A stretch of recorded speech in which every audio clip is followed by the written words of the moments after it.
I'm Melissa from North Bullitt Christian Church, and this is your Kids Ministry Spotlight of the Week. This week's story is another miraculous catch. The disciples were full of joy after they saw Jesus arisen from the dead. Now they understood many things they hadn't understood before, but they still had lots of questions. When would they see Jesus again? No one knew. How should they spend their time now that Jesus was no longer teaching the crowds every day? They didn't know that either. So one day, Peter decided to go fishing, doing what he'd always done, until Jesus had said, "Come follow me." He invited some other disciples to come along. Thomas, Nathaniel, James, John, and a couple of others got into the boat and went out to fish. All night long they fished, but they caught nothing. It was almost dawn when they saw a man on shore. It was Jesus, but they didn't recognize him. They were not very far out from land, and Jesus called out, "Friends, do you have any fish?" "No," they answered. "Throw your net on the right side of the boat and you will find some," Jesus called back. The disciples did what Jesus said, but when they started to pull the net back into the boat, it was so heavy with fish that they couldn't pull it in. "It's the Lord," John realized. He told Peter, and Peter didn't waste a moment. He jumped into the water and swam to Jesus while the others tried to pull the net full of fish to shore. When the boat finally landed, the disciples got out and saw Jesus next to a charcoal fire. There were some fish laid out on it and some bread. "Bring a few of the fish you just caught," Jesus suggested. Peter dragged the net onto the beach and the disciples counted the fish. There were 153 large fish, yet the net had not torn. Jesus and the disciples ate their breakfast of bread and fish together. This was the third time Jesus had appeared to them after rising from the dead.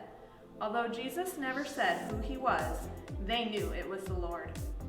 After breakfast, Jesus spoke to Peter as they sat with the other disciples. "Simon, son of John, do you love me more than these?" Peter answered. "Yes, Lord, you know that I love you." Then Jesus told him, "Feed my lambs." Again, Jesus asked if Peter loved him. "Yes, Lord, you know that I love you," Peter replied. Jesus told him, "Take care of my sheep." Then Jesus asked a third time, "Do you love me, Peter?" Peter was sad that Jesus had asked a third time. "Lord, you know all things. You know that I love you," he said. Again, Jesus replied, "Feed my sheep." Then Jesus told Peter that he would die serving God. And once again, just as he had in the beginning, Jesus said to Peter, "Follow me." Do you remember when Peter told Jesus he was willing to follow him to prison and to death? As soon as Jesus was arrested, Peter's confidence melted into fear.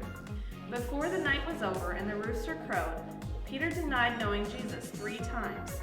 Then, after the resurrection, Jesus asked Peter 3 times if he loved him. It was no accident that Jesus asked the question 3 times, the same number as Peter's denials. This was Jesus' way of restoring his relationship with Peter and calling him to the work of feeding and caring for the people of God, his sheep. In that meeting, Peter was forgiven and restored to Christ.